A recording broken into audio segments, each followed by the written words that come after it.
Good evening, and if you're just tuning in, you are listening to UFO Paranormal and United Public Radio Network on 105.3 FM out of Mississippi and 107.7 out of New Orleans, Louisiana.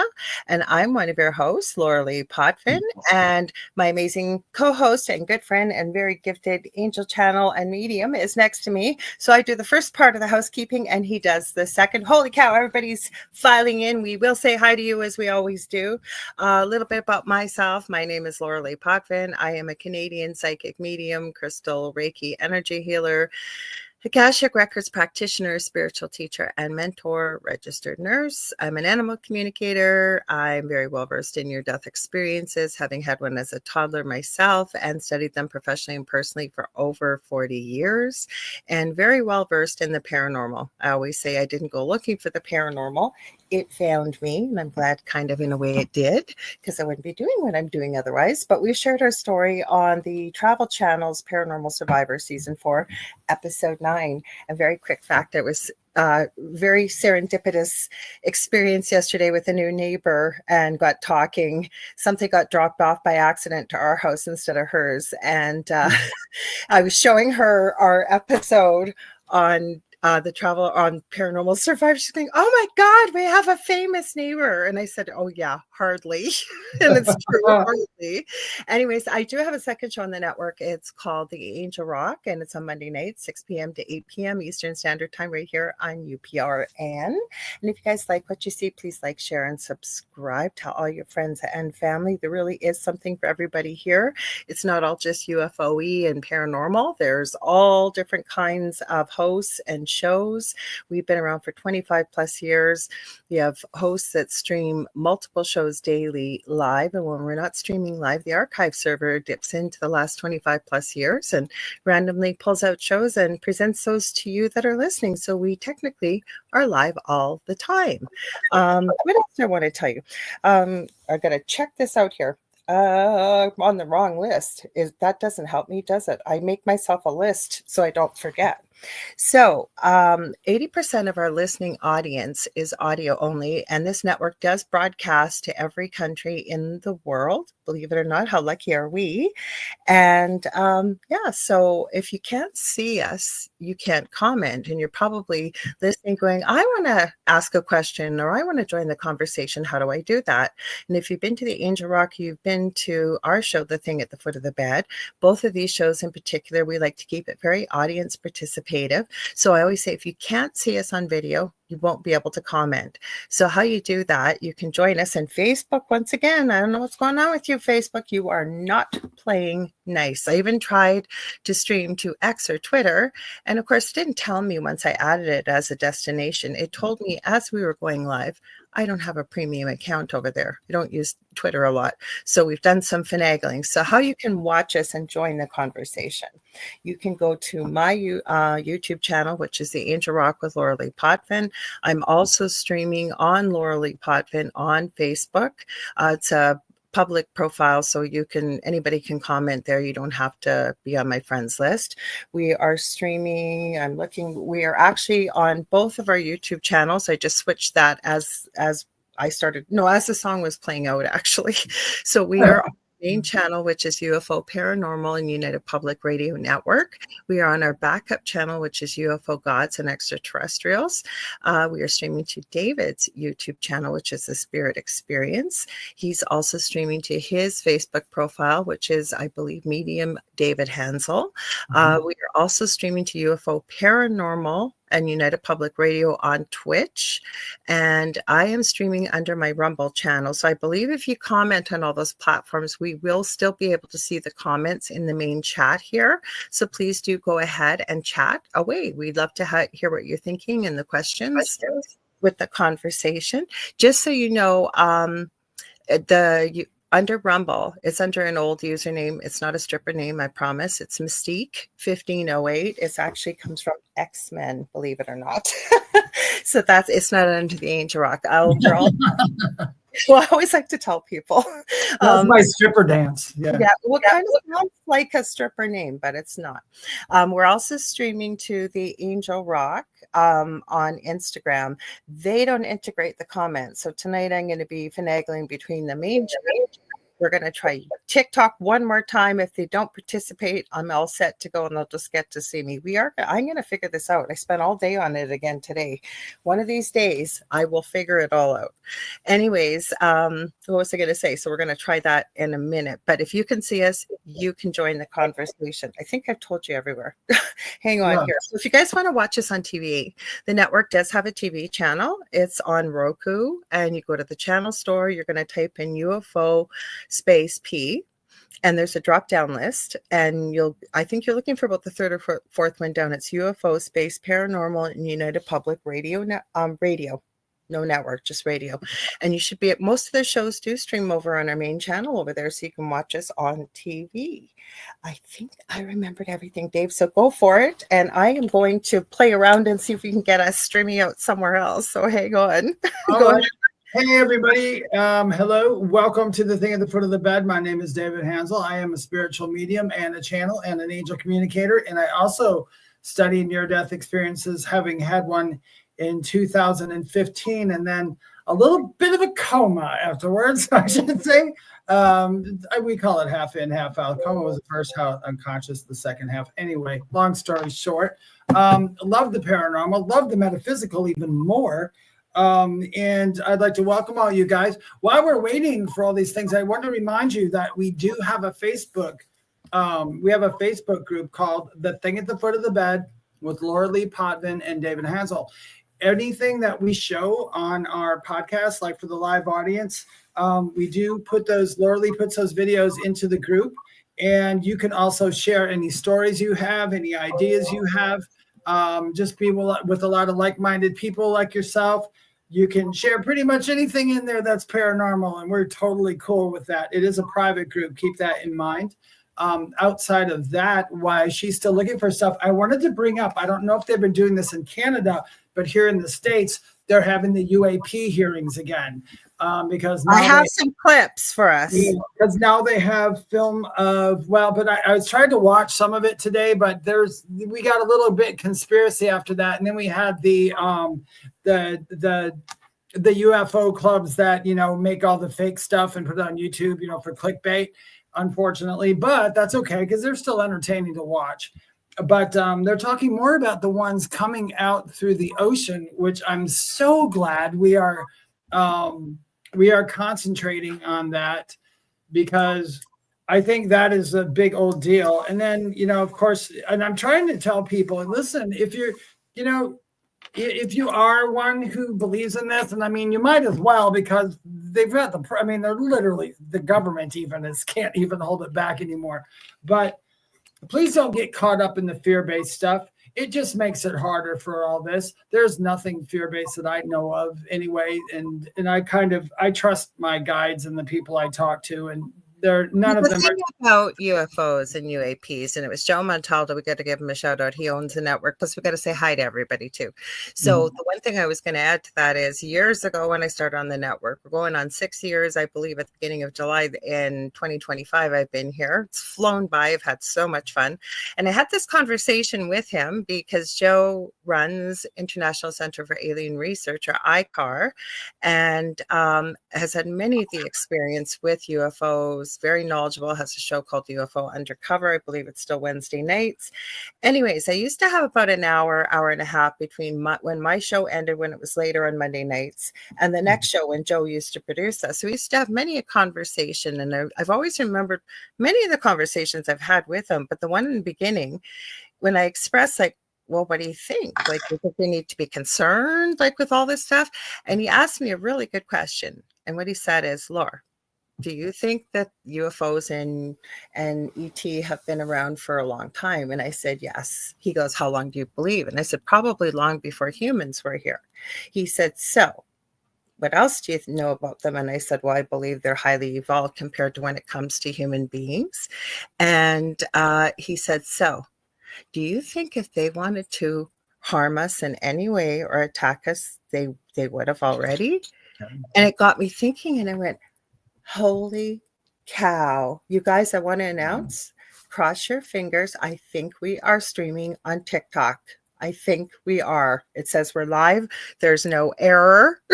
So we are streaming on the Angel Rock, I think, on TikTok. If we are, you guys, hard work and persistence pays off.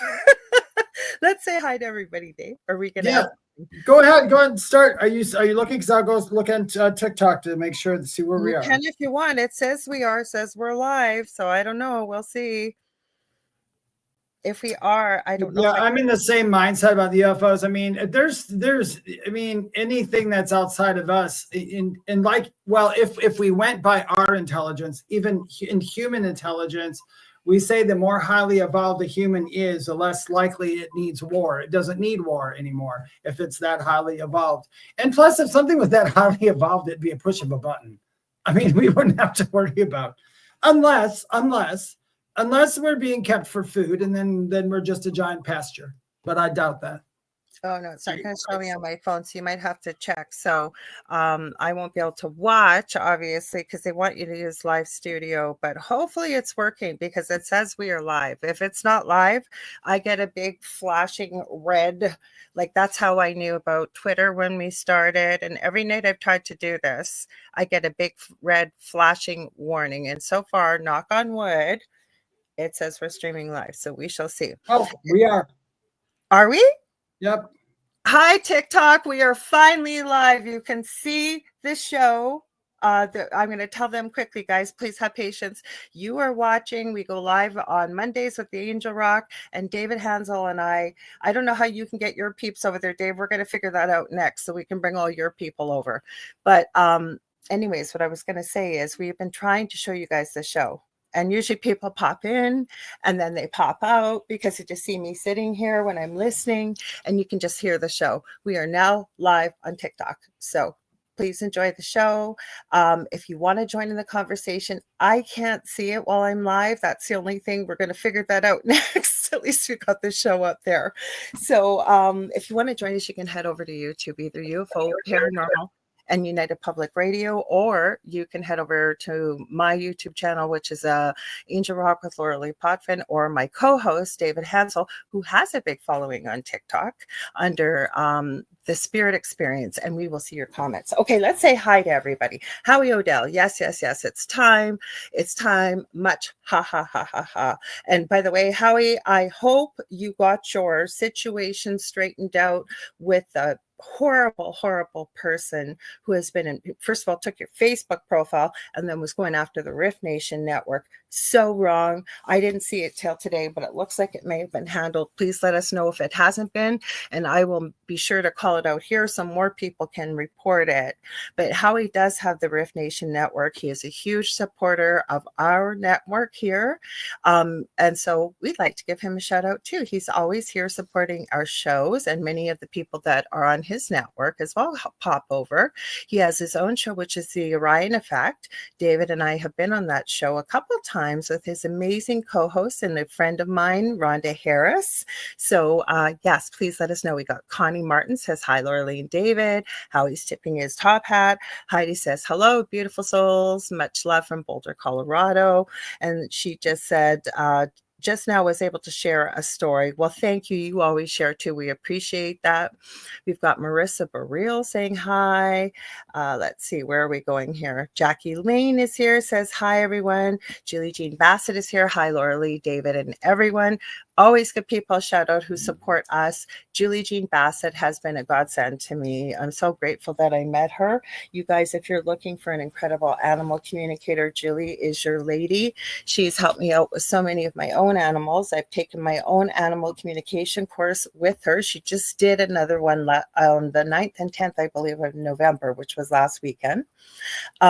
She's also an incredible shamanic practitioner. I am telling you, I've had one session with her and it has made such a monumental change in my life. And even though I do energy healing, sometimes it's good to go to somebody else who is objective and has a different set of skills. So check her out at juliejeanbassett.com. www.howie.com. She's amazing. Howie says you're streaming on Facebook. Yeah, the only place we're streaming is to my profile and Dave's. Not Nobody. anymore. I just shared it to both our groups, and if you tap on it, it takes you right to TikTok. Yeah, I figured out. I don't know how I figured that out, you guys. I am not that intelligent. I am not sad now because today I thought it was a waste. The bathroom throne was plugged today. God knows how. 3 hours of my day unplugging that, and then I'm still going through the comments, and then I've been working on the TikTok thing. I have been working on it every day. I've let other things slide, but when I get something in my head, I know persistence and hard work pays off. So I'm so grateful because now we can do this, and now we can show some of the other shows how to do it too. Anyways, we've got Michelle Wilfong. I also want to give Michelle Wilfong a shout out. She's on TikTok. She was so graceful to do this. I didn't get a chance to ask her, but I knew she went to the TikTok feed as well. So I made her one of my mods, and she's an incredible mod. So please check her out on TikTok. She has a profile there. She puts up, I believe it's daily videos of the haunted activity in her own apartment where she lives. So please support her. She's been an incredible supporter of my TikTok, and I really appreciate all her hard work. Let's see where we go in here. Everybody's saying hi. That's what I love about our chat, Dave. Everybody supports women. Everybody knows everybody. It's like a party. Richard Minnick. I believe Richard was here last week for the first time. It said, I believe it was you, Richard. It might have been somebody else, but they said, oh, I've never been here before. I really like this conversation, and we're glad to have you here too. And Michelle says, thank you, David. Without you on TikTok, I would never have found all these like-minded people. And David does have a huge following on TikTok, and that is an untapped resource that we have not been able to get going on our network because you need something called a streaming key. But tech is a hobby of mine, and I found I won't say too much, but I found a little program. I'm not breaking any rules, but found a roundabout way to do this. So anyways, Howie says, oh my gosh, did you all see it yesterday? What a circus. He said Lou was double talking his ass off. He's talking about with the Congress things with UFOs, Lou Elizondo. And then let's keep going. Michelle Plummer's here. Hi. Jennifer M is here. Judy Thompson is here. She says, hi, Lorilei and David. Let's see. And Jennifer M says, shout out to Julie Jean Bassett, I'm believing. She says, thank you, Lorilei. And Heidi agreed with me as well about Julie. And Howie said, thank you for the shout out. Oh, Heather Cooper's here. She said, have you heard of, oh God, I haven't got my glasses on. Yes, I can't pronounce it. It's Ibogaine or something like that. I mean, it sounds like a treatment, but also a spiritual journey. Was wondering what your thoughts are on this. Well, we can talk once we finish the hellos because we got. We'll finish the hellos and we'll talk about it because I have a comment on it. It's not a bad one. Richard is an amazing man. And then Slim Verbinet, I see, is here. Hello, welcome. I love that Slim has Cookie Monster there. Yes, I know. And then Howie says, watching and standing near the toilet after I talked about the throne at our house. I told you I wasn't giving up on it. Okay, I have not heard of this treatment, so go ahead, Dave. It's derived from a plant. I think it's synthesized, and it's almost like if you're going to go to I guess, isn't it, Heather? I believe if you go to retreats and you use microdose on this to have this spiritual adventure. I have nothing against people doing whatever they need to have a spiritual adventure. I'm really not. But I will tell you this. If you have to do that at some point, that's fine. But I can tell you, naturally, you literally do not need it.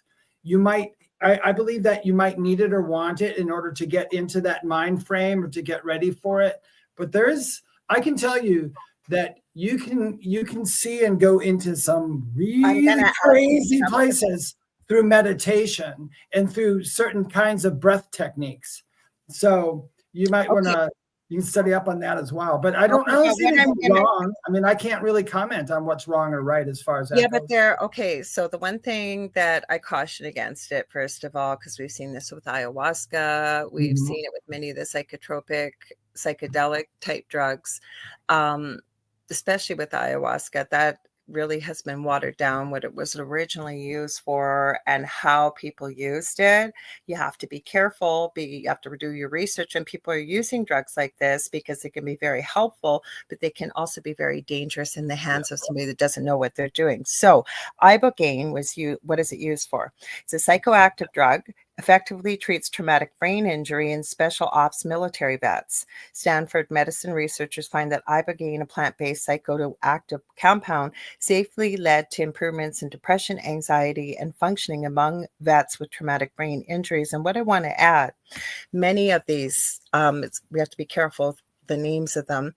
Lucy in the Sky with Diamonds, take the first letters of those 3 words. Many of them are now being used. And if it's done in a proper medical setting, microdosing, they are finding that years of what maybe therapy might be able to kind of put a dent in can be done in a couple sessions.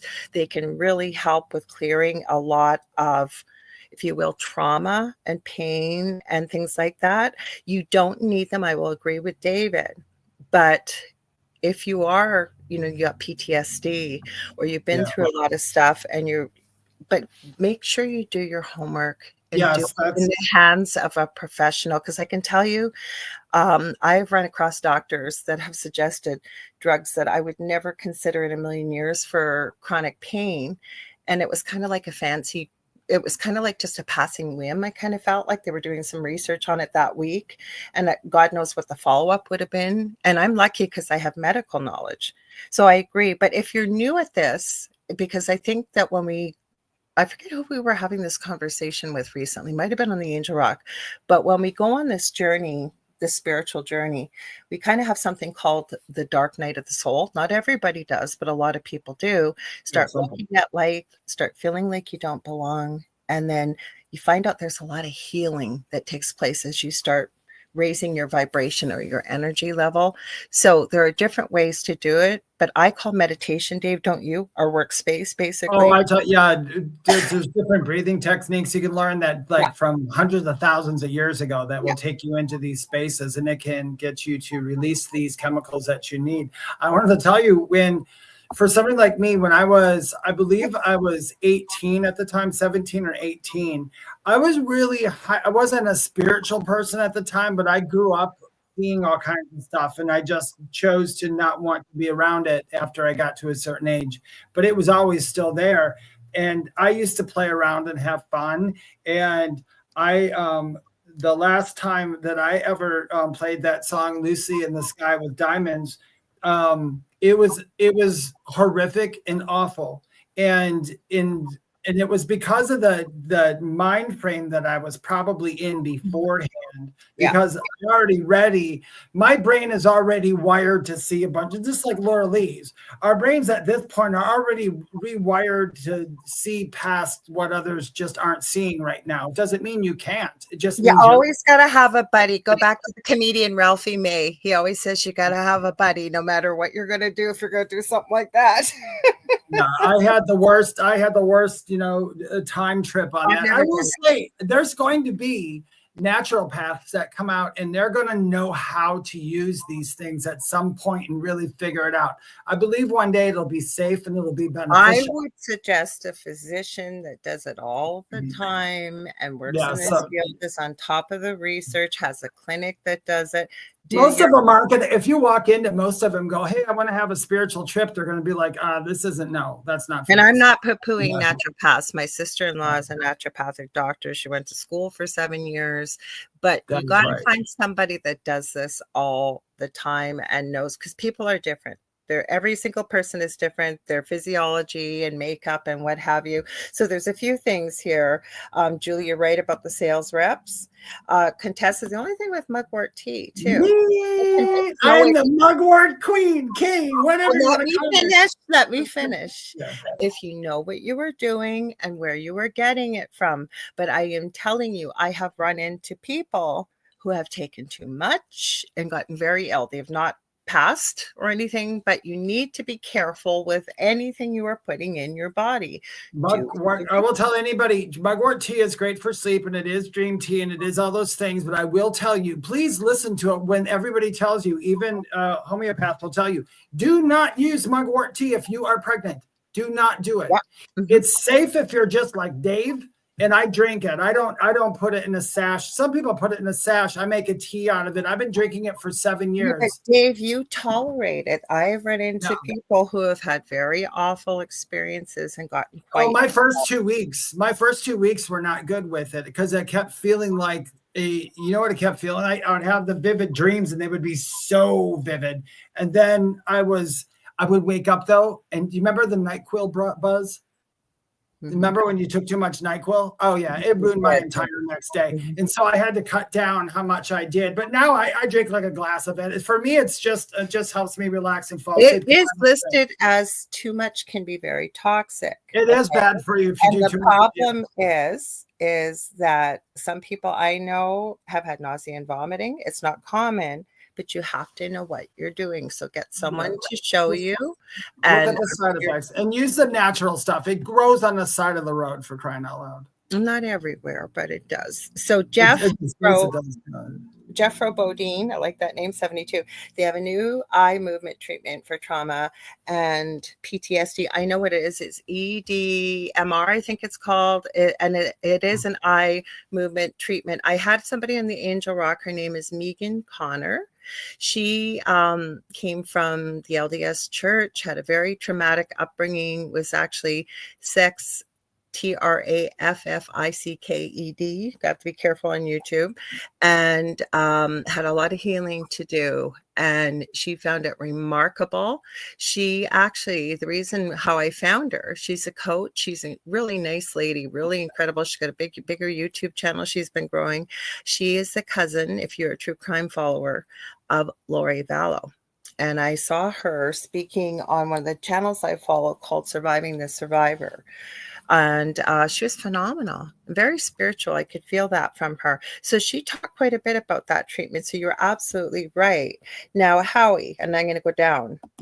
You said, wouldn't some of these drugs enhance PTSD? That's why you need to do your homework. That's why you need to do work homework. With a professional that knows what they're doing. Same as the EDMR.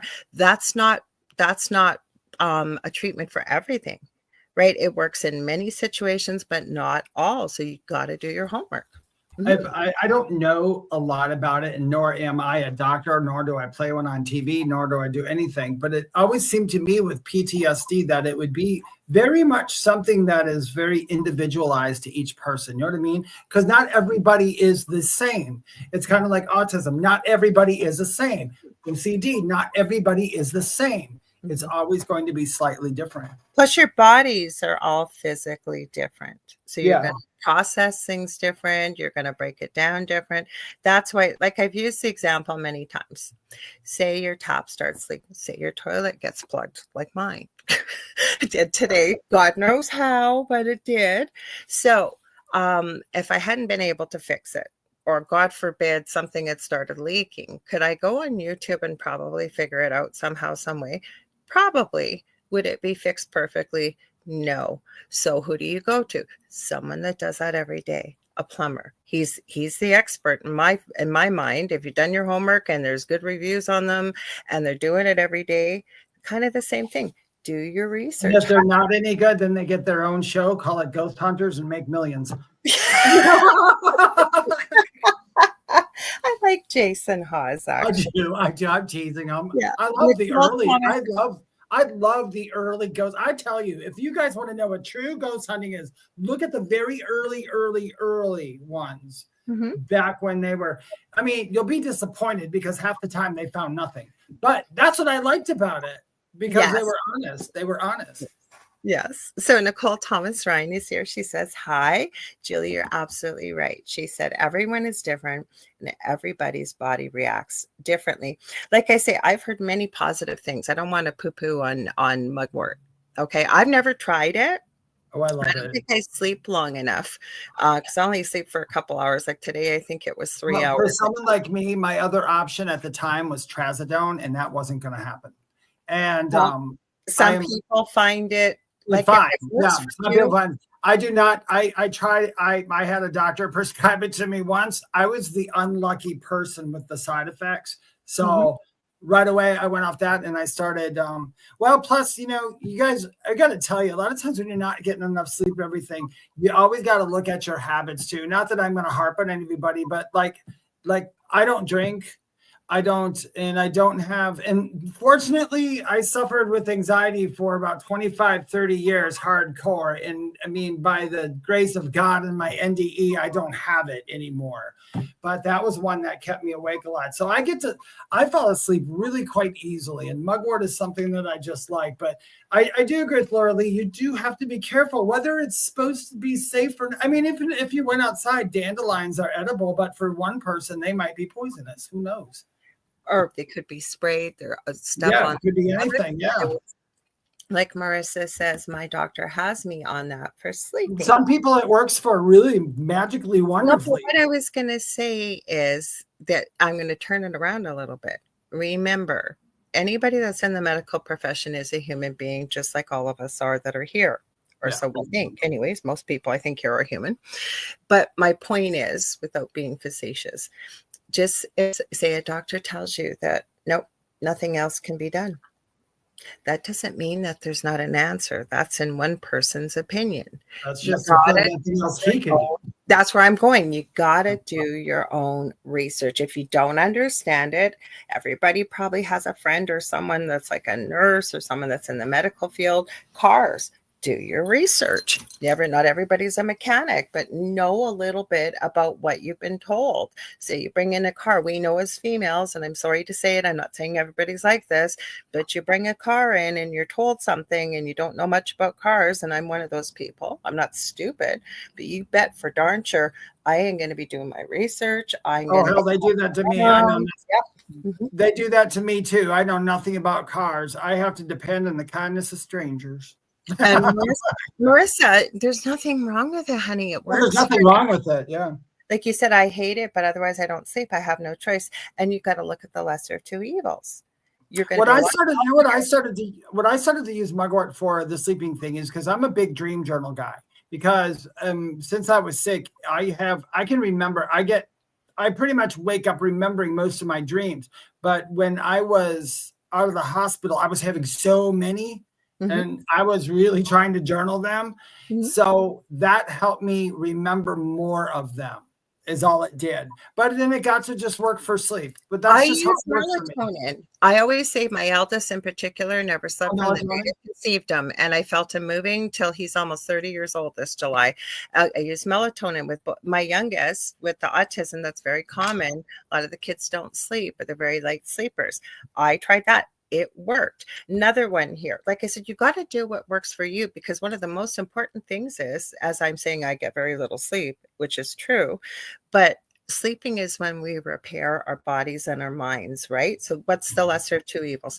That you get the sleep you need and you function. Human beings have to get some sort of sleep. You have to. Michelle Wilfong, she uses magnesium. Now, too much helps with leg cramps and digestion too. It can. And I also know with being a nurse, when we are, I worked in labor and delivery in the NICU, we had a mom coming in early labor. They used what's called the mag sulf drip on them, which was magnesium sulfate, which relaxes all the smooth muscles, and it can be very helpful. But again, I had someone suggest magnesium. Okay, so for those who don't know, when I was sick in the hospital, they had to literally break all my ribs on my left side. They had to go in, remove infection, and do all this stuff. And I had all these tubes in me. Well, I have scar tissue inside, and it literally feels like there is a brick bigger than my phone in here, like a brick or a piece of wood. So when I jump up and down, I feel it. I feel like there's something in my body. And the only way they said they could fix it is to go back in and do more surgery to take out some of the stuff. And I was like, no, that's not going to happen. And but somebody had suggested that magnesium, like calcium hardens bones, magnesium softens scar tissue. And that's It works well. It depends what kind of scar. You could try it, but magnesium is a short acting. Our bodies make it. It's a smooth muscle relaxer. So unless it's muscle, like scar tissue is more a tougher kind of collagen type thing. You could try it. No, they said that it might work. There's the lady who did it worked with people who had internal scarring that didn't want to you can even try it on your skin. I've made magnesium cream. I just I'm not trying to give any medical advice. I always tell people do your own research. But for pain, for me, and there's research out there, it works beautifully for myself. Yeah. But again, I've done my research. My sister-in-law as well as a naturopath. I don't call her up every day, but if don't you got to get that real good magnesium? You can't just take like magnesium capsules from Walmart. They're not going to work.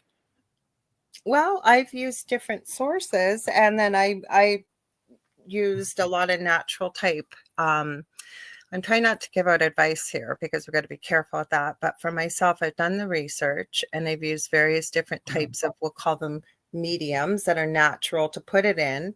And then, I've made different forms of it and it works beautifully. I've even had this conversation with my doctor. He was shocked that I knew about magnesium. Yeah. So who's your magnesium? I want to find a good magnesium dealer. We're on TikTok tonight, Dave. We gotta be careful. Oh, that's right. I'll go behind the building someplace and go, hey, you got any magnesium? Well, you can probably get a good source and you can know it's coming from a good place if you go to a naturopathic, probably doctor or homeopathic. So Julie says, I've tried mugwort and it didn't seem to work for me. I drank it as hot tea. Yet Contessa says, mugwort tea helps me relax and sleep a little better, but it's the dreams that are so vivid, like you were saying, David. And I drink it every other day and enjoy it. Or American, I don't know which culture did, and that's where it came from. It was referred to as dream tea, and the shamans used it. And I do, like Julie Jean says, some people it does not work for. It just doesn't. Yeah, like the main thing is if you're not breaking any laws and you're not hurting yourself and you've done your research, you need to do what you need to do to help you sleep. Like Nicole says, she needs to take medication and she would never sleep. And it is okay. You are absolutely right. Heidi says for herself, she's used magnesium citrate, buffered, she said, for her awful, terrifying muscle spasms. She loves mugwort tea. Julie says for herself, melatonin. So like I said, it just depends, right? You got to do your research, try it, see if it works. And so we were going to go on a different tangent tonight, guys. You want to tell them? We got a couple of things. Yeah, we have the full moon that's coming. This is the fourth and last full moon of this year. It's a biggie, and it's like the beaver moon, but it's huge. Everybody's going to feel really weird tomorrow. Most people are. But what goes with big giant moons? I don't know. What did you say? Yeah, it howls. So we were going to talk about dogmen and werewolves. Like werewolves seem to be too. And did you notice that the werewolf movie is coming out next year all of a sudden? No. Yeah, there's a bunch of them coming out, and they started to come out, and it's almost like them and YouTubers work together, like put out a bunch of dogmen stuff, so it promotes the stuff for the werewolf movies. It's like I don't know how it works, but it's really quite interesting. I love them both. Okay, so Nicole Thomas Ryan says werewolves. And let's see. So I didn't say hi to someone on Instagram. Hopefully you're still hanging in there. I think it's Brunstian Paris. So welcome. I wanted to say hello. So anyways, I was not looking for this. I was just on TikTok as I was, like I said, spending hours trying to figure out how to get it to work. And this came up in my feed. But before I show it, because we started off with UFOs, I forgot about this. Now I've had Tom Dongo, who is a friend of Julie Jean Bassett, so she introduced me to. He's amazing. He's almost 80. The wealth of knowledge he has, I cannot wait to have him back on. And I could be on the phone for hours with him. He actually said to me, I'm going to brag a little bit. He says to me, how old are you? And I said, I'll be 60 in August. He goes, really? He goes, I thought thought you were barely 40. And I'm going, how does a woman that age know all the things that you know? And I said, where do I send the money? But anyways, he sent me this video that was taken recently. I want to say Arizona. So give me a second. I'm going to get it keyed up here. Whoa. And there's a little bit of, not real big. Hang on. Let me see if I can get it going here. One sec. So let's see. We want to say bring it to the stage. Oh, while you're doing that, Julie Jean had said frankincense essential oil works well for pain. It also smells so good too. I love the smell of frankincense. Oh, it already came up. Look at that. I don't know what. Oh, we got David on here. David, hang on. I'm going to get rid of that right now. I didn't see you on there. No, we don't need them having the, well, not that it matters. They couldn't come in anyways, but still. Okay, let's try and make this bigger. Because this is, okay, there we go. That's how I should have had it. Okay, so this apparently was caught a couple nights ago in the sky. It's a little bit dark. I will try and post this in our group, but there's a little colorful language, but Tom sent me this. Are you playing? Okay. I don't know if you guys can see that. I'll try and blow it up for you. Just so you know, it's going to get better, but there's flashing lights. Oh, it's not playing. Sorry. Was that playing the sun? Yeah, there we go. So there's 1, 2, and then the third one's right by the telephone pole, or on the right side of the telephone pole. I just had one fly directly above me, and then they disappear, heading toward Cornville. Wow, those things are moving quick. You can see them now. Look at them. And they're orange. They're really like a deep, deep orange. It's not that long, this video. That one right there is also orange, the one directly in the center of the screen. And then the other, look at that. Look at them moving down like that. That's crazy. It's not that long. Those are quick. That one seems to be still. Yeah, it's almost over. But, I mean, it is deep orange. I mean, deep orange.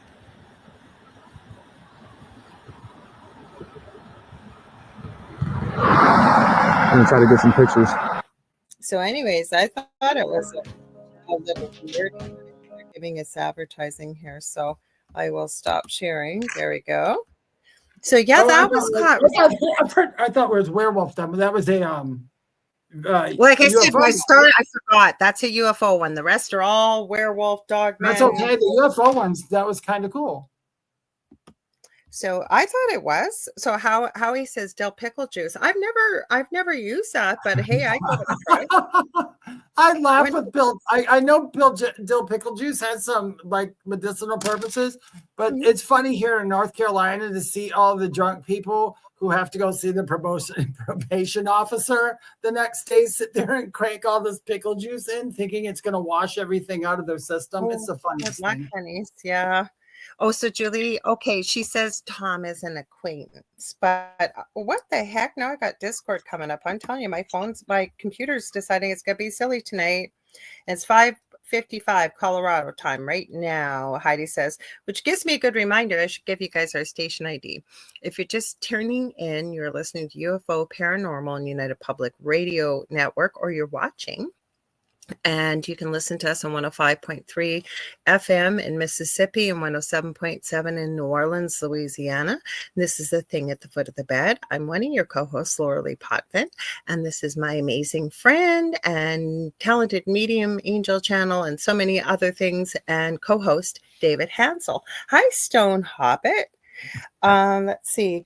Oh, he sings, how he's saying, so I don't forget, I saw the new A-10 Warthogs flying out of Richmond International today. Man, ooh! And I'm assuming those are. I'm going to have to claim ignorance here. I don't think I know. I know it's a type of. That's what I'm assuming. Yeah. Mm-hmm. So well, I tell you, back in Richmond and some parts of North Carolina, if you look over the ocean, there's some really good stuff to see flying. I'm surprised we don't see more stuff. So Stone Hobbit says, very awesome. So let's get into the werewolves. I'll get it queued up here, you guys. This first one, I don't know what to think of this. I know I was watching it thinking Dave's going to say this is fake, but I don't know. This was pretty creepy. Hang on, I think this is the one. So I think this thing might be real. I don't know. We'll see what you guys think. But this is one of the first ones I saw. So we'll present it and bring it to the stage. Facebook share. This way I don't have too many tabs open. Is it up there? There It's not that big. Okay, let's make it bigger. We'll make it big. That wasn't much better, but let's see. Bigger, guys. Sorry.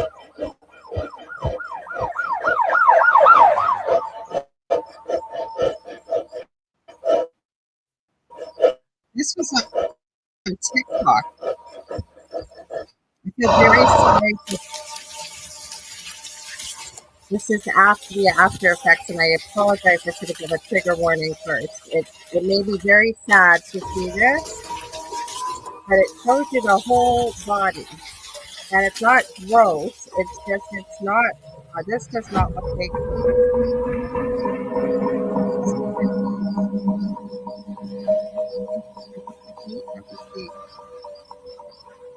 Look at those claws, you guys. And the feet. It's not that long.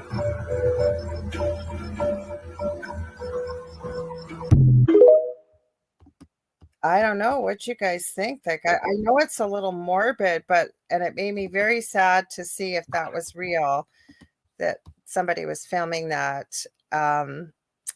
But I don't know what you think, you guys. Stone Hobbit says, yes, always awesome to see y'all.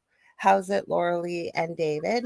The feet are too clean, Stone Hobbit says. Well, they were hosing them down. That was after the fact. Well, there's a couple of things I always look at when I watch videos, especially from TikTok. So the first part of the video with that thing panting, that's not a real thing at all.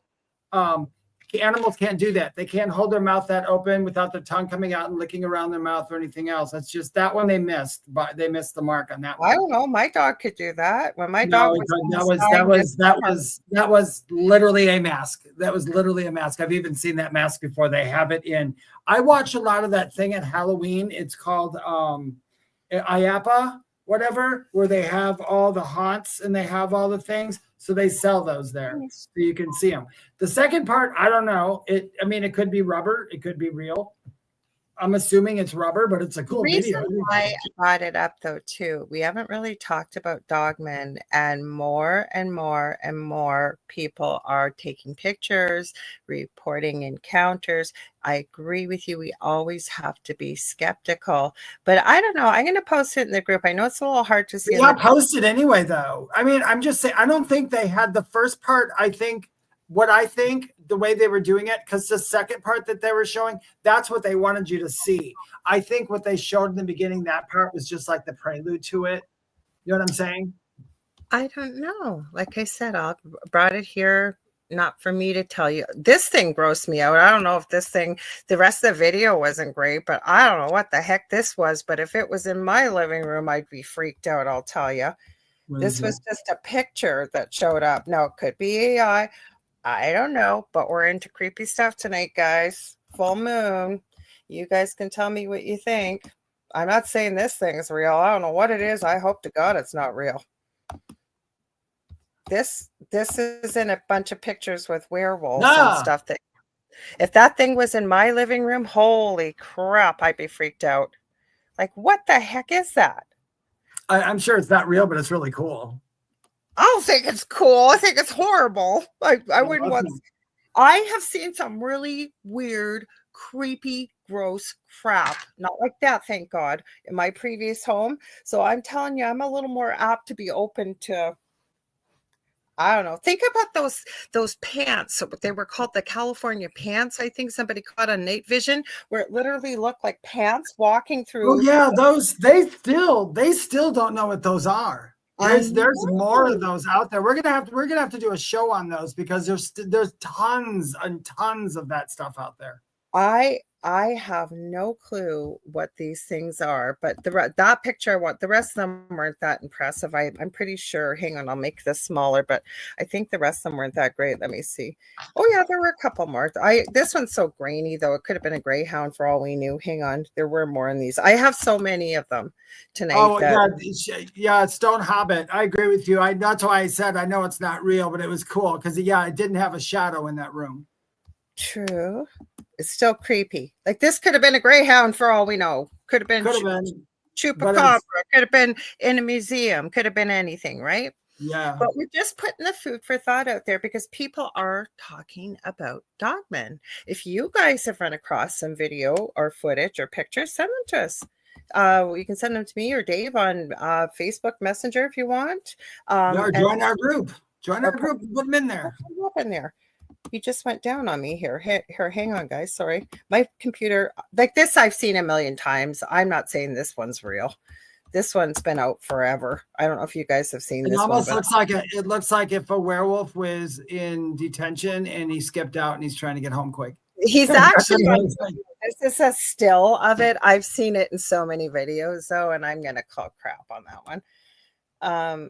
Oh, wait, went back to this one again. Hang on, guys. I got to grab the next one. Okay, anytime now. Stop. Okay, that's true. That's true. Stone Hobbit.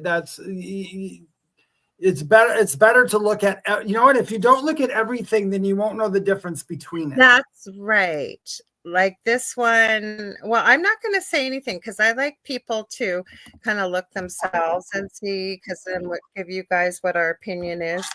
Because I agree. I think that's very important what you just said, Stone Hobbit. Number one, agree. Best to look at everything, no matter how mental. LOL. 100%. I think that's so important. That's how we know the difference between what's right and wrong. Is you can't know what's wrong without knowing what's right, and vice versa. So, okay, is that on the screen, Dave? It is. Okay, good.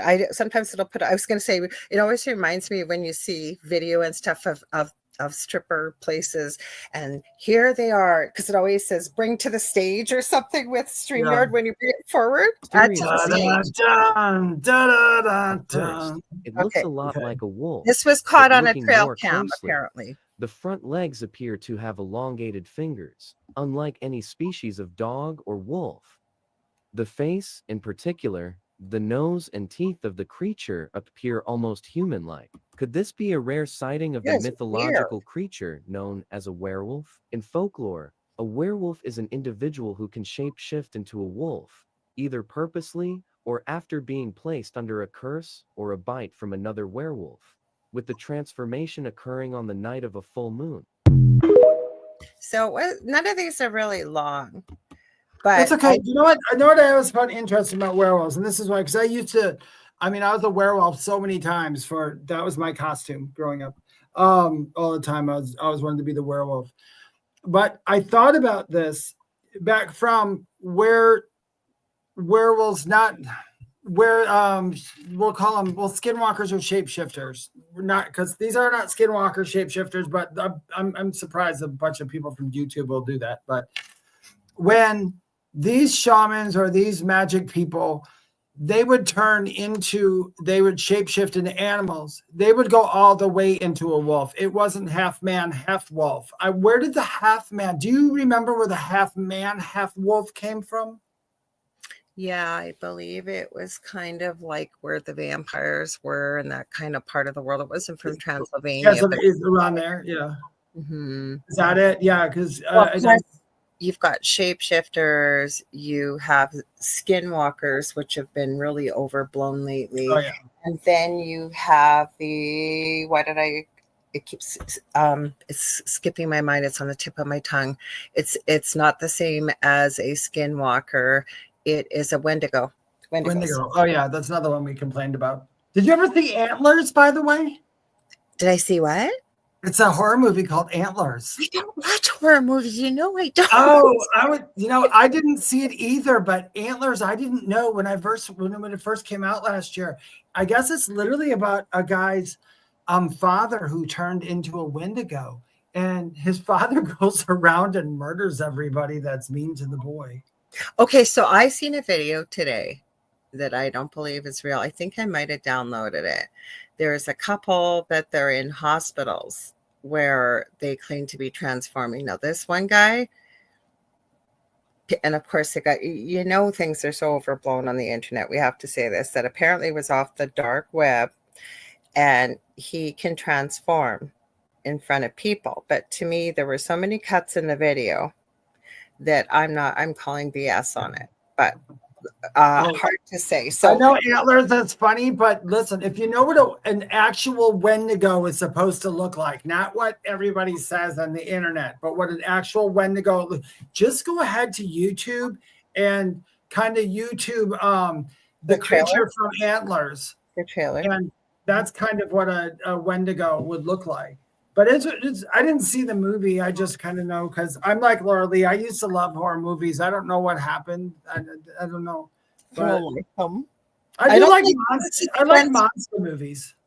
I don't even like suspenseful movies that I have seen before, and I know the suspense is coming.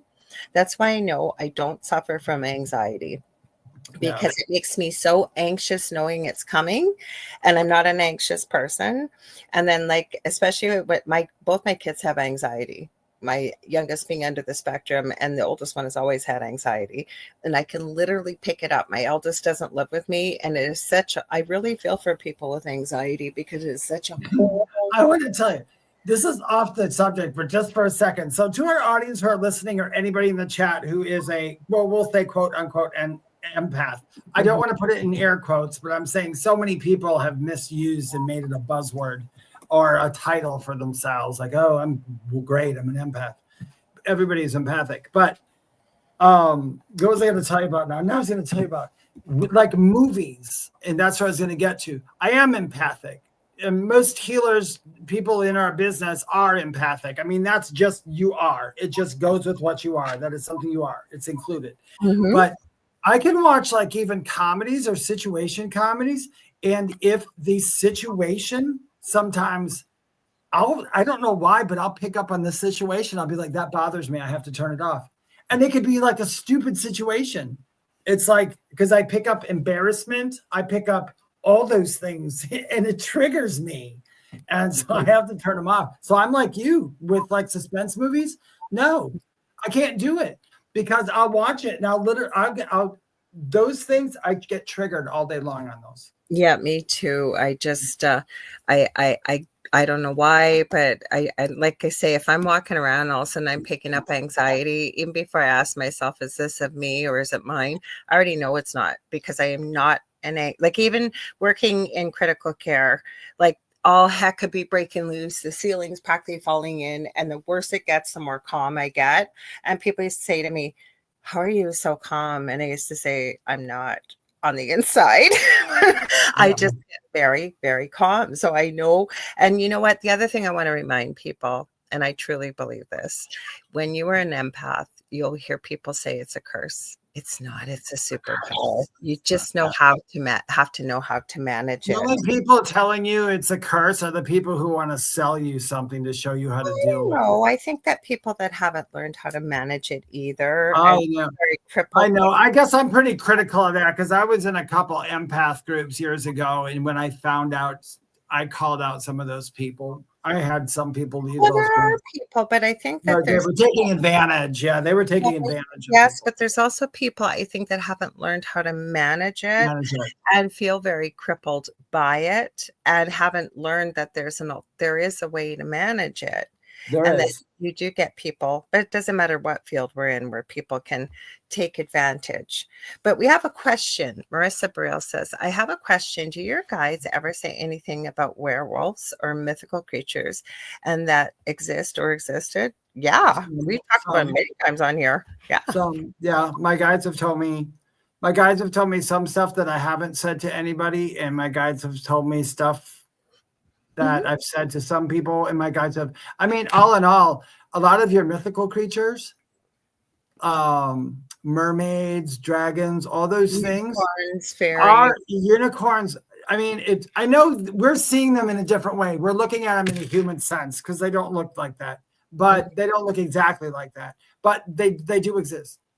And Well, they plus may not exist in this dimension right now, but they do exist. They are things that were, according to my guides, they were co-created. They were co-created, basically, which no, is but they did exist in a different space and a different time, and in a way, they still exist they still exist because nothing ever in a dies. different Everything exists. dimension. Well, they're in a different dimension, Yeah.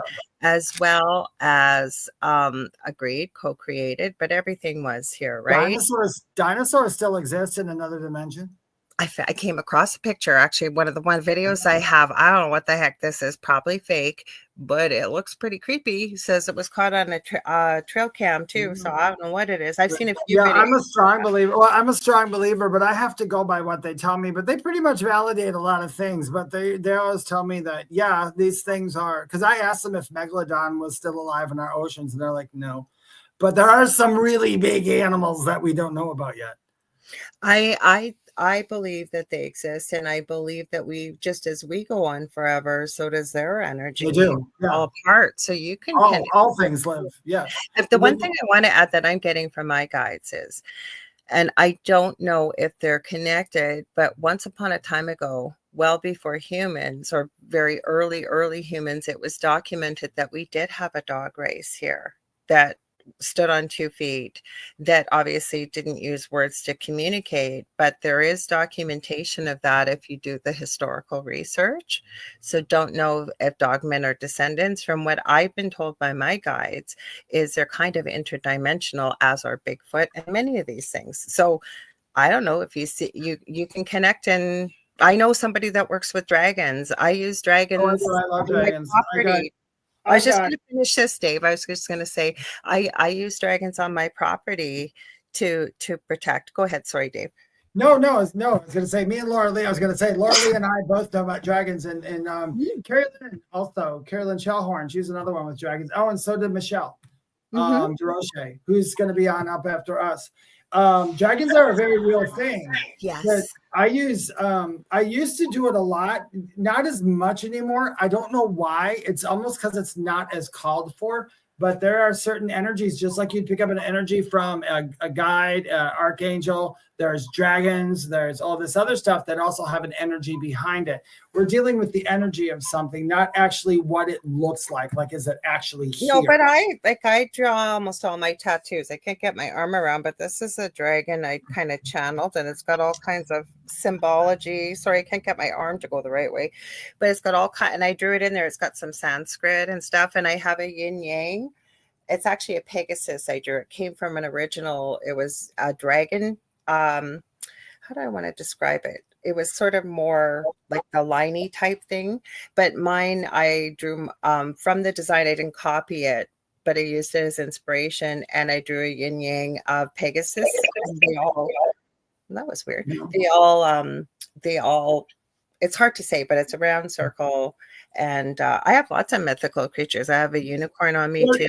Always. There is something that out there, and it's called like the one truth, I guess. I don't know what that is or how that goes, but everything pretty much to an extent, me and Lorilei have talked about that. There's a version of something that exists if you're seeing it. I know religious people used to always tell me when I was younger, and I'd talk about unicorns, all that. Oh, that doesn't exist. That can never exist. Little people don't exist. And at the same time, I'm sitting there going, you still believe some dude who's half goat and half man with horns on his head and is painted red exists. So what are you telling me, that little people don't exist? Little people do. Yeah, that's the goal. Yeah. They've been caught on camera, especially depending on First Nation belief systems. And they're all over the world. They're not just in North America. But I've seen some that people way up north from being in Canada, in Alberta, out west, one of the First Nations reserves, they caught a couple and sent in a video at nighttime of it. So it's a good question Stone Hobbit asked. As an empath, can you feel the energy of these cryptids? I do. I think if you want to and you want to connect with them, absolutely. That's a good question. That's a good way to say it. And I agree with Lorilei 100%. If you can get into that meditative state, or however you're going to connect with that, that's how you're getting it. Because I guess there's some people say like, and I know all the mediums have this, we just don't call it that. It's called clear empathy. And that's where, like, for me, a big part of mine is when the spirit's standing in front of me, I'm using clear empathy. I pick up on their personality and their feelings. Yeah. So, and I can pick up on the personality and feelings I had as a person. So, yeah, absolutely. If there's a We cryptid can out pick there, up on everything. Human Everything, beings yeah. are so powerful. We've never been taught to understand it, learn about it, or recognize it, or master the skills that are kind of buried below the surface, if you will. So, if you want it, we're creators, right? We Yeah, can create co-creative. or pull in that experience should we want it. I really resonated with this comment, Michelle Wilfong. She said, I can walk by someone in a grocery store and see things I don't want to see. I only want to see the good. And the reason why I resonated with this, Michelle, those were my exact words many years ago when I began this journey. I was only doing angel cards because I only wanted to work with the good. I wanted nothing to do with evil or darkness. And I remember my partner that I'm with said to me, Laura, if you're going to be dipping your toes into this water, basically, and heading straight ahead, you need to know both to know the difference. The other part I'm going to add is, in the beginning of this, I kept getting a lot of people with a lot of dark stuff. I have seen somebody that was possessed that I've talked about, levitating on camera. I kept getting people with very dark things, and I couldn't understand why. And then I went to my Akashic Records mentor and asked her, what is going on here? Why am I experiencing this? And you know what she said to me, and I thought it was a good thing. It was a thing I think anybody could use. She just said that you're always going to have light and you're always going to have dark, right? That's our existence. You have to have, here, you have to hear. We But have what I we're was living in a gonna polarized say- earth. Yeah. Well, let me finish, Dave. Just one sec. The only thing I wanted to add was, and she said, sometimes when you're working in the light, you're called upon to shine that light upon the darkness. So I hope that might help someone. It's nothing to fear. And I think we have to go back to what Stone Hobbit said. We have to experience both so that we know the difference. Go ahead, Dave. Sorry. I was agreeing with you. And I agree with you. And me and Lorilei talk about that. If you're still picking up on that and you can't help it, you're in the very beginning.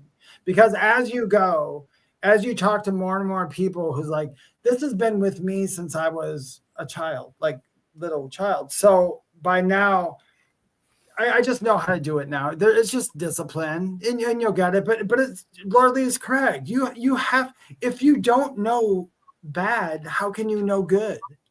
If you don't know good, how can you know bad? You know what I'm saying? So it's so it's good to experience those. But when you're walking by people and you're seeing things you don't want to see, that's when you have to start monitoring your thoughts during the day. I mean, we pay attention to how we look, to how we eat, to how we dress. Why don't we pay attention to what we're thinking? That's just as important. So if you like, oh, I'm picking up a really bad thing and there's no reason for it because I'm here trying to buy taco shells for our dinner tonight, then just say, okay, that's not mine, and go on, refocus. If there's no purpose behind seeing something, I don't engage. The other thing you can do if you're very sensitive, and this is for anybody out there, do some grounding before you go out. I have a video. I don't have a big YouTube channel. Two of my biggest videos I share out are how to create a love shield. And it takes much longer to watch the video than it does to do on your own. But I walk you through it in the video so that when you're done, you don't say, what did she say in step 7 again? Same with grounding and gritting. But you also need to stand in your power, not from an egotistical perspective, but from the fact that that if you are seeing something like that, you can choose in your mind to tell it to leave, to be on its way. You can stand in your power. You can literally, this sounds crazy, but I've been able to explain to my son with autism even, you could literally send out love to something that's evil or nasty looking, and it's going to tuck its tail and run, because that is literally, like I explained to my son who only eats chicken nuggets and fries, love is like broccoli. To him, I explained, it's so aversive to something like attracts like energy. So I agree 100% with what Dave said. Be mindful of what you're thinking when you're going into a place. Remember, there are all kinds of energies in a store and everything else. But stand in your power by literally thinking, sending out love. You can't muster up love at that point. Think of someone or something that you love and picture radiating it out. You know what Spirit just gave me? And it sounds so crazy. Yeah, most of us have seen Care Bears. Literally just sending it out like they did. Imagine it. They're telling you they're going to run. They're going to run. We talked about this with Michelle and Carrie Lynn last week too. We were talking about, some people ask, do you see stuff all day long? Do you walk up to people? No, I turn it off. I don't have to have it. I don't have to see anything. I can just be Dave when I want to. As far as for other people, for me, not always. My thoughts are always in my head. That's called setting boundaries. Yes, so exactly. Important in life and in this field, especially. I set way better boundaries with the dead than I do the living. I tell you that much. I've told people before, like when we see TV shows, and I'm not knocking real Long Island Medium or anyone else that does this, but I can tell you would drive yourself absolutely spare if you were running around and you were open all the time and Spirit was coming nonstop. Maybe that's how she operates. Maybe that's how it works. But you have the right to say, for example, every time I light this candle, every time I wear this ring, every time I put this necklace on, whatever it is, it's basically your sign for I'm open for business. I am open to interact with you. When I am done, if you do not see this sign, no, I'm not open. On your way. Yeah. I'm sorry. There's no time. Lorilei, that's a good point. I do that too. Like everybody knows, when I have readings in the morning or set for the day, I come downstairs, I drink my coffee, I play with my cats, I watch videos, and I say several dirty jokes to myself, whatever, you know what I mean? Just being normal. And then I walk into my office here, I do my sitting in the power. And then at 5, it's always 5 minutes to when I do my reading. My alarm goes off all the time. It's always set for 5 minutes before my reading. And that is the time where I almost feel that jolt. And as soon as I pick up the phone, or as soon as somebody's in front of me and I said, hi, how are you? Good. And as soon as I start talking, here they come. That they know I'm open for business at that point. But yeah, when I'm done, I close down. I'm like, I just go in my room. Hey, thanks everyone. That was awesome. Be here later. Okay, so Michelle, you said I'm stubborn. I got to know what, why, when, all of the above at Stone Hobbit. So if we're going to be dipping our toes, so I don't know why Spirit keeps giving me this, but we're going to, and it's natural curiosity, right? We're going to be looking at dark stuff or gravitating towards it. Nothing wrong with it, but we need to set boundaries because like attracts like energy. And again, thank you, Spirit, giving me exactly what David said. We have to be very mindful of our thoughts when we're out too, okay? Because if we're thinking about spooky stuff and then, or whatever it could be, but not something positive. And I'm not saying you have to run around all love and light and woo-woo.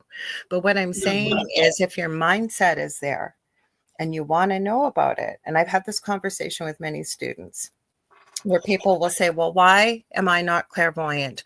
Why can I not see? Why can I not hear a spirit? Why can I not? Why can I not? And I say to them, have you ever thought about if you actually saw a spirit in front of you, or you actually heard a different voice? How are you going to react? And most people, I never thought of that. So you got to be careful also what you're asking for. So if you want to experience, and David's talked about this many times, as have I on this show, we are manifestors. We are creators. Yeah. So when you want to know, you could very well have that experience. And although you don't want to see it, you also have the power to stand in it and say no. And everything is energy, and understanding how energy works. I've showed you guys my stupid pet trick, as I call it so many times, with a pendulum, of literally telling you what it's going to do when I have it sitting here. That's energy, focusing my thoughts on the pendulum, which energy travels through, and it does exactly what I tell you I can do right now. And I'm not saying I'm so wonderful or great. That's not what I'm saying. We all are that powerful. So we have to be mindful. So if you want to have that experience, we don't always get to choose when and how and why, right? Yeah. We show up at the most inopportune times. Yeah. If you want to look at it this way, and this is really scary, but it's not. Where you are now, at some point in your life, you thought about this the space at some point. You've manifested everything you've ever showed up at, everything you've ever had. You manifested in some way. What happens is people think that everything you manifest, when it's in your head perfectly, it's going to look like that. 99% of the time, it doesn't. It's very close to it all the time. But yeah, everything you do, you got here. You're who you are because you manifested it, because you thought about it, everything. And whatever goes on from here manifested. So like Lorilei said, if you want to see things, then allow yourself. You're fine. You're good. It's all good. Go do it. Enjoy. But don't come crying to everybody afterwards. But I mean, go ahead and enjoy it. But if you don't want to, then don't do it. And it is really quite that simple. But they're going to throw curves at you, like Lorilei is. I always consider Lorilei a curve, because her experiences that they have, although very negative, they wasn't necessarily that she called it in. It's because that was the time she needed to explore something. So I would not be doing what I'm doing had I not had she would be doing it. Yeah. So it's just what happens, just remember that. For example, I shared a video in our group. I shared it on my profile. I shared it in my 2 groups because it was profound. And it was on the Sean Atwood channel out of the UK, Beverly Rhodes. This woman came from a very horrific upbringing in a wealthy family in the UK.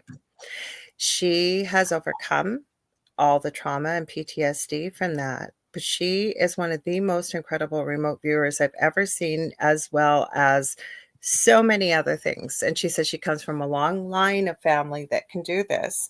They were showing a quartz crystal, and they were just sort of barely scratching the surface, because she's actually going to start doing lives on Sean's show with one of his co-hosts, Ron. And I am telling you, she took pictures. They made sure to show you live in the crystal. She said she didn't want it cut by machine. It took a while. She got it from Mexico, and it was clear, very clear, rounded edges, almost like a scrying stone. Dave, you'll know what that is, right? Like, I know you will, but for anybody else, very clear. There were some striations, or looked like little tiny cracks and stuff in there. Well, she goes into a meditation and then calls in the energy of different ET beings around the world. And she said it's with a very old iPhone. She knows nothing about technology. This woman starts snapping pictures. She literally picked up, and they were showing some of the beings, ETs, that she called in, and the energy, and she was teaching people. This lady, I'm telling you, I'm hoping I can get a hold of her one day and have her on my other show. She was talking about how you can tell, very simple for anybody, no psychic abilities or not. And like I say, you have to hear her. She's been on there a few times. She also has her own YouTube channel. How to tell simply if someone has an attachment, for example. And they were talking mainly in the celebrity world. She said what you do, she called it card. So cardboard, take a piece of cardboard, take a picture of the face and cover one side of the face, then move it over to the other. And then you can even put it in the middle. And if both sides of the face are different, like maybe not when you see it without the cardboard, she said there's probably a very good chance they have an attachment.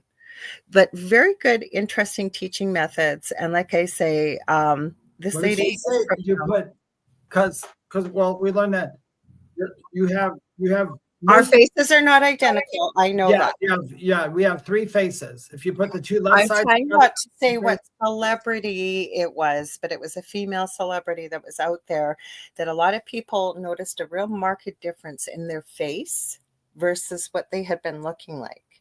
And she just gave them the example to give it a try. And I understand that we are not perfectly symmetrical. There was a big difference. The other thing she did, and she did this all live too. The host of the owner of the channel, Sean Atwood, was sitting there. Co-host Ron was there, and she was there live.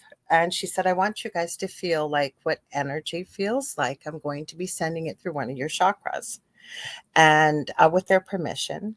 And she picked up, and all you could see was Sean from the head up, kind of like we are. There was something going on with his foot, she said. It feels very close up underneath your body. Lo and behold, and he basically confirmed it. Sean had been sitting on his chair with his foot tucked up underneath his body, and it was going to sleep, and she picked that up. She's worked with police departments, solving unsolved crimes, murders, you name it. This lady is fascinating. I found it fascinating with the crystal work she was doing. So I shared it all over you guys. So if you get a chance to watch it, really incredible. Hi, Kasoon. Show's not over. We got at least almost a half hour left. So you got lots of time. About 20 minutes or so, 25 minutes. Yep. So her name is Beverly. So it's Beverly, but with an I instead of a Y. She's a very attractive lady, but she's got to be in her 70s. But I'd never really heard of her. I think I might have heard the name.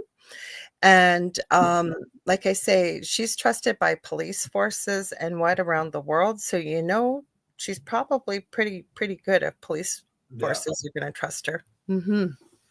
So I thought it was, Jennifer M says, wow, what's her name again? Beverly. So B is in boy, E, V is in Victor, E, R is in Richard, L is in lion, I, and then Rhodes is R, H as in horse or Harold, O, D as in dog, E, S as in Sam. If you look up Sean Atwood on YouTube and look under the live tab, it was yesterday, and apparently she's going to be doing all kinds of stuff like this, because Ron, his co-host, is very much into magic. He's Scottish, and he's an interesting character. I think he's got a good heart, but I don't know if I agree with everything he says, but when it comes to magic and what have you, but that's okay if it works for him, and he's not pushing it on anybody else. But they took a picture she got in the quartz crystal, and it really resonated with me because I have always connected and believe some of my roots are with the Lyrian planet with cats. She got these cat-like eyes. I actually thought it almost looked more avian or bird-like, but she was describing with the picture I picked up. And as they were looking at different species of ET that have been identified, Ron went, holy cow, that Lyrian woman looks exactly like that picture you got in the crystal. And he's very handy with Photoshop and stuff. So live, he overlaid the picture they had of a female Lyrian, so cat type woman, ET, over the picture she got in the crystal. They matched. Don't know how. It was all live, so I don't think it was fake. Check it out. That's why I shared it. So Stone Hobbit says, at some stage, I'll send you the pics from a class I did on orbs and how we all got the same orb show up. Totally 100% confirmation for me. Well, that's interesting. I want to hear more about that story, because as Dave and I have often talked, for me, I don't not believe in orbs, but orbs sometimes are a pet peeve of mine. I believe in orbs, but I'll probably, like I said, the biggest joke is orbs busted by a lemon pledge for over 100 years. No, no, orbs can be real. And there are real ones, yes, but I mean, I think so many people oh God, I've met people that they'll see a piece of dust that's an orb, that's an orb, that's an orb, that's an orb. No. Well, I think it's where we are in our paranormal journey in the beginning. Is. I got all excited when I found out about orbs years ago. There's criteria for it. It's almost funny. I'm not doubting you, Stone Hobbit. I believe you 100%. Very intrigued, and I want to know more about this. So I would love to hear more about this.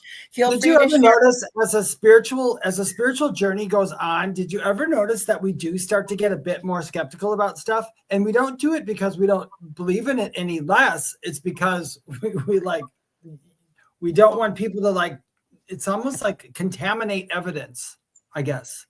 You know what I'm saying? I think we have to be open-minded, but we also have to be skeptical. Yes, we do. Okay, you guys, I downloaded this because you'll see why. Because it looks like fun. It's fun. You'll see why. New details tonight about what some are calling a werewolf sighting in Delaware, just north of Columbus. One local man was able to see the alleged creature on camera and is convinced what he saw is the real thing. Several people have tagged me in this video that shows real footage of what many believe to be a legitimate Delaware wolf in Delaware, Ohio. If it were any other state, I wouldn't take it seriously. Let's take a look at that footage. I know what I saw. It was a werewolf. I caught it on my ring cam. I'll blow it up for you guys.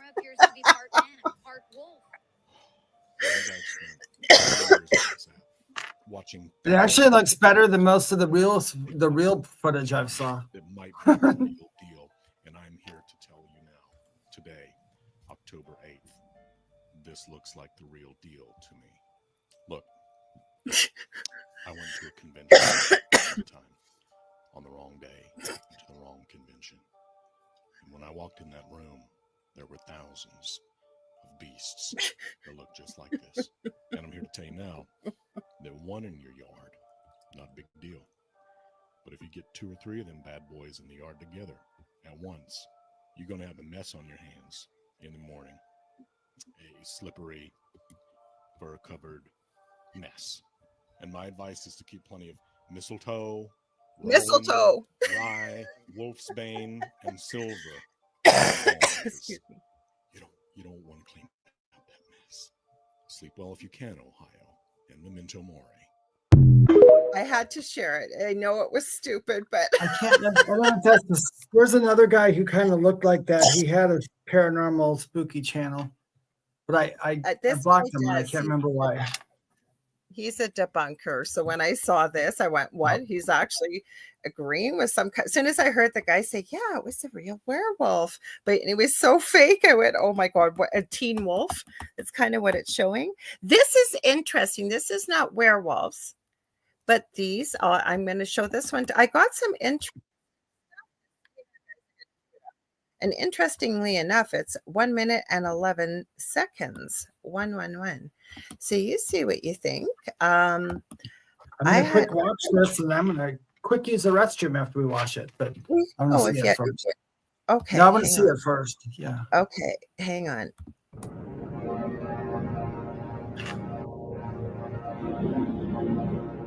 I don't know you.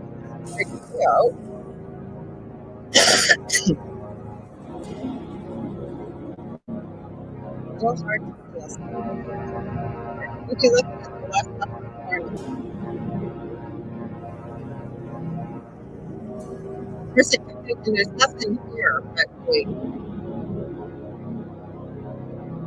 I guess this is the guy's campsite.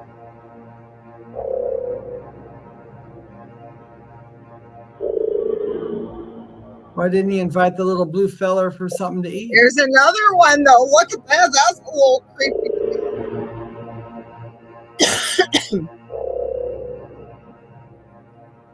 And then it's useless because he's just wandering around. But I've heard of feral people. This is feral person watching a camper. And he's talking about the blue people war paint. So it's not that the people are blue. He's claiming these are feral people. And I thought, well, that's kind of interesting. I don't know. I think I told you guys the story before. Listen, this is, I'm going to try to be delicate about it. Back when I was I believe I was 22, I had, long story short, anyway, I used to sing. I was a singer, and I had joined this small band of this guy who wrote some music for this movie Wyatt Earp that came out at the time. I can't remember what year that was. But the album was just it was just music, but this guy who helped with the writing of the music wanted to turn these into songs. They wouldn't put words in the show. But anyway, long story short, I got hired for some strange reason why to do in the country band. So we were in on the border of, I believe it was Tennessee, and is it Tennessee and Ohio or Tennessee and Kentucky? I can't remember. My geography sucks, but there's a bridge that goes between the two.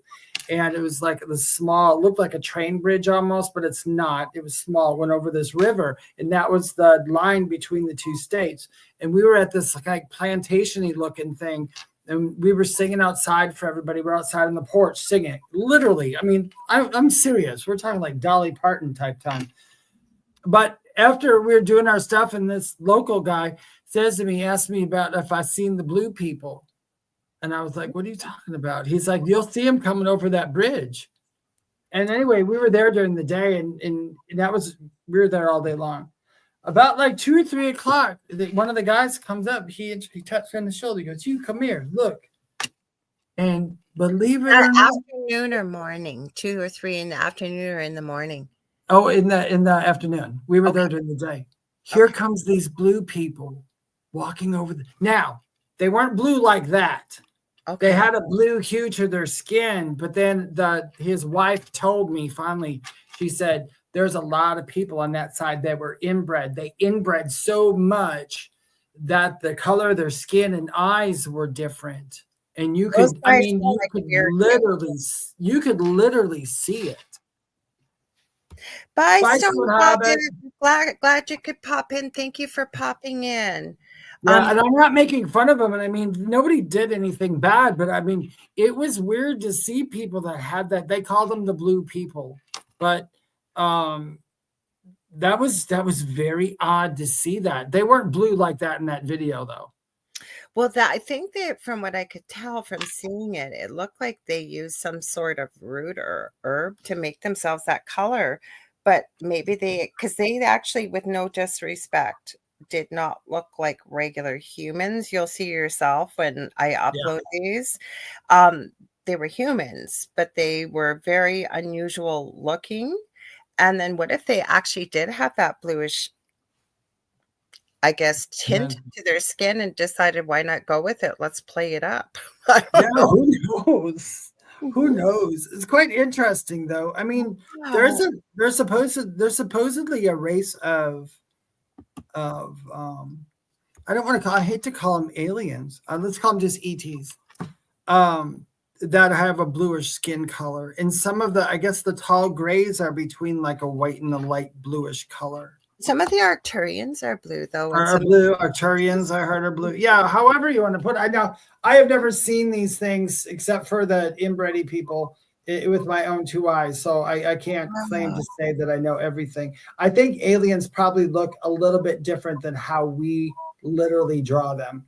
Well, that was the beauty, again, not that I'm fangirling over Beverly Rhodes, but Ron, who's very good, like one of the co-hosts of, because they're starting this weekly show on Sean's channel. And they pulled up a poster, and she had said this had come from long ago before there was the internet or whatever. And I guess this one gentleman had actually classified and cataloged, and it made it all into one big poster. Somebody drew it, but she was going through some of the races and pointing out what the differences were, who she had interacted with her sessions, as she called it, and what she had channeled, and what ones she found to be very pleasant, which ones not so pleasant. Again, not using the eyes, going by energy and what she was picking up in the sessions she was having with them. Yeah, that's odd. I was gonna say, because I would give. I can't tell you guys, as somebody who does what I do, how much I concentrate on going, I'm cool with whatever you want to show me. I'm cool with whatever you want to show me. I always say that. And I'm waiting for that day that I'm like, maybe I'm not cool about it. But I do that because I want to be able to see anything. Okay, so this is one of the guys, and I'm not saying this is real. Did you get my, I'm going to quick run. I'll be right back. You go ahead. I'll wait till you come back, Dave. Okay. But I'll cue it up. So this is one of the guys that apparently, I guess what it was in South America somewhere, and he was in a hospital, and he was transforming with things, not much else. Looked like he was an older teenager. He had a lot of bandages and stuff on him. I don't know, you guys, see what you think. There's a lot of weird stuff in different parts of the world, though, right? We don't always see it all. So it certainly was very intriguing to see. So I will cue it up. We'll wait for Dave. I'll wait till Dave comes and we'll cue it up. Then there's another one I downloaded that was, actually, I don't want to open it because I got it queued up here. It was a dog out in the backyard, and it looks like he picked up on something. They didn't know what it was and kind of spooked and came back to the house, but the security camera picked up these little legs running across. That's all you could see were little legs, like see-through kind of thing. It was pretty cool. So Dave, this one, I don't know if you could hear me, but this one was a older teenager, it looks like, in a South American hospital, and they were filming that he seemed to be able to transform in the way a little bit. It looks like the color of his eyes and fangs. Now, again, probably is fake. We have to be so careful in this age of deep fakes and AI. This looks like before you play that, it's kind of, do you remember, what is that called? Hypertropis, where the people have literally the hair covering Yeah, their he entire. didn't have. Yeah, it's hyper. But I wondered if that's where. Cryptophofus, or I forget. I know what you're talking about, because in South America, yes, there are people that are. There's a gene that causes complete hair all over. Yeah, and I wondered if sometimes that's where maybe like some of that stuff got started. I don't know. This guy doesn't. I don't know. I'm just guessing. You know what, though? I agree with you, Dave, because like I've seen, and a lot of them were doing, and it's such a terrible name, but they were doing freak carnival shows as Spirit Lady or the Werewolf Man and Lady, and it's a gene. Actually, that's where it was. Barnum and Bailey had the Dog Man. The Dog Man was something. It was basically one of the kids from where you said, I can't remember what you said. Well, they've studied them, and it's something, it's in their genetic line that causes it, but that's not what this is. Hypertrichosis or hypertritis or something. Yes, like that. I know exactly, because I think it's called trichotillomania or something, when people pull their hair out when they're so stressed. Yeah. Triptotilia, I can see the word almost, but that's what it means. Hyper hairiness, basically. Yeah, hyper hairy people. Hyper hairy people. There you go.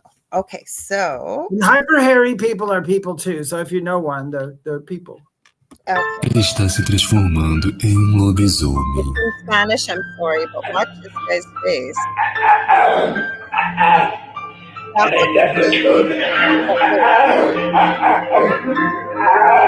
Sim, é isso mesmo. Lobisomem. Ele foi levado às pressas a hospital pela família. Eles relataram que este jovem africano fica gemendo feito animal e avançando sobre os moradores do vilarejo em que mora. No hospital, algo terrível aconteceu.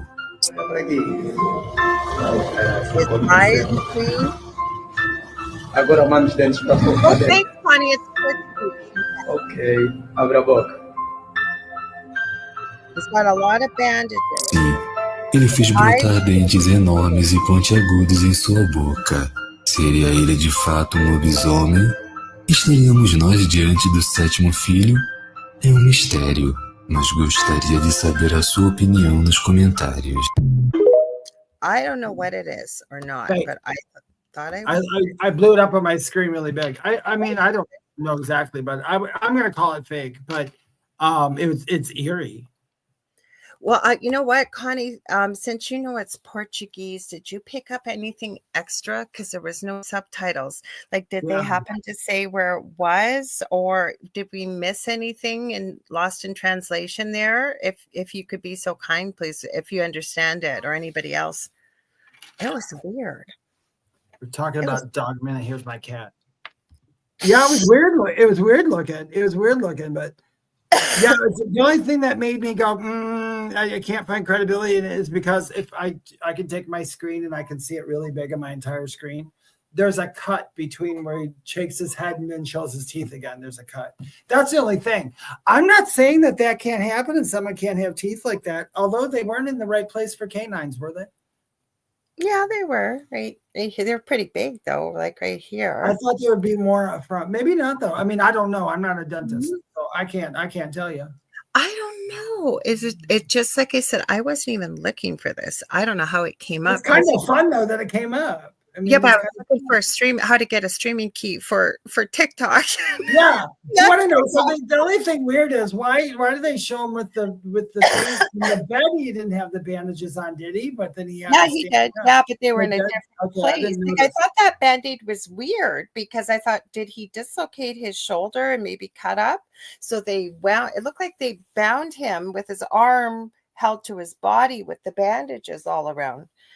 She said, no, we didn't miss anything. He was just saying that the man was turning into a werewolf. Okay, thanks, Connie. I appreciate it. I wonder why he picked werewolf instead of vampire.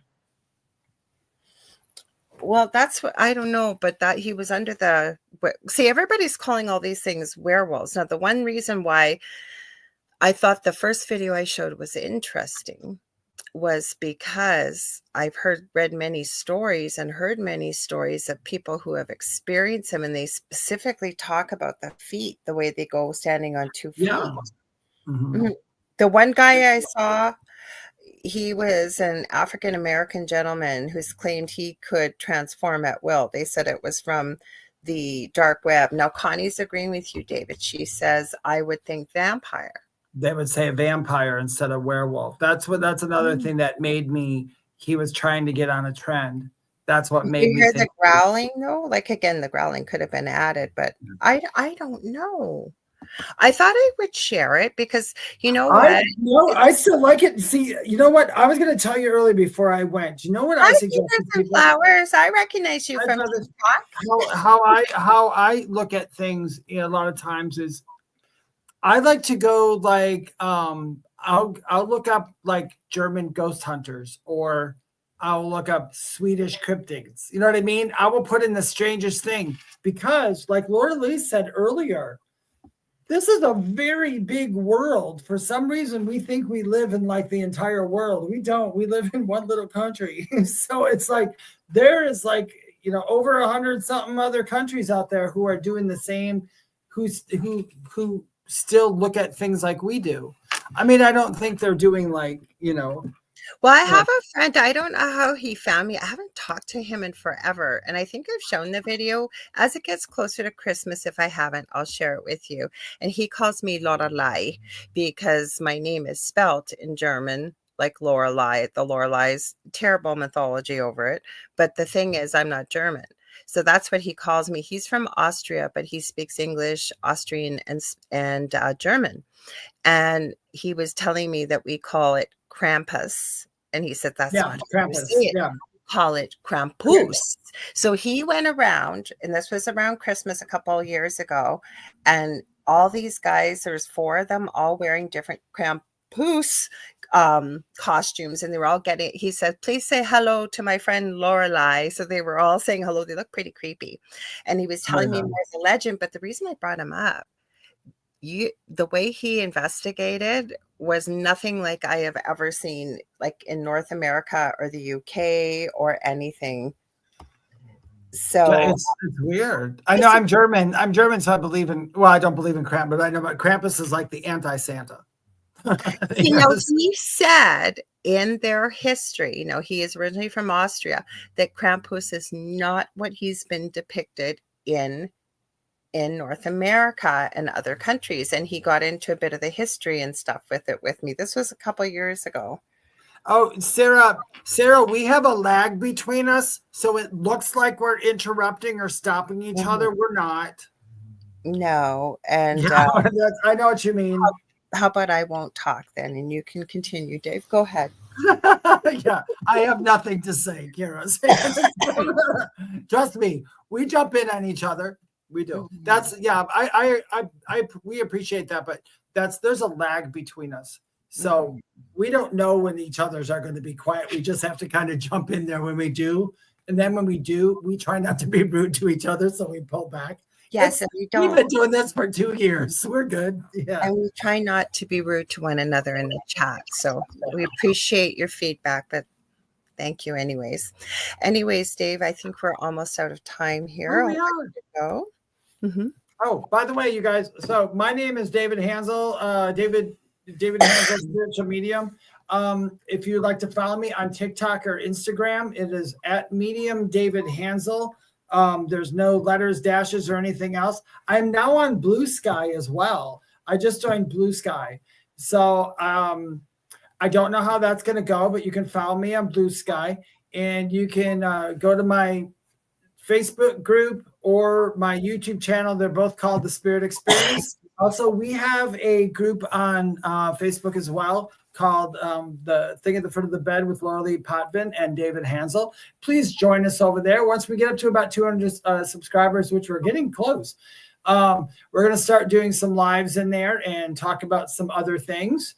and it'll be a little different format than this. And we'll probably do some readings for you guys too. a And couple we times. might even talk over one another. And we might talk over one each other. We might. Sorry, but I'm going to call it out because we are kind to one another. Yeah, we And are. somebody thinks that I talk too much, and I think appreciate it's because that, I but think it's because she just jumped in at that time when we were doing. I think so too. So we try to be kind to one another. You're welcome here, but anyways, are you if you guys if you enjoyed what you were seeing, please stay tuned. It is the second night of the Outer Realm with the amazing Michelle DeRoche, who is also our station manager, and Amelia Pisano. So stay tuned for that next. If you'd ever like to get a hold of me, you can get a hold of me on facebook.com/the Angel Rock. Sorry, I'm just thinking I got to figure out how to turn off TikTok as I'm here. Sorry.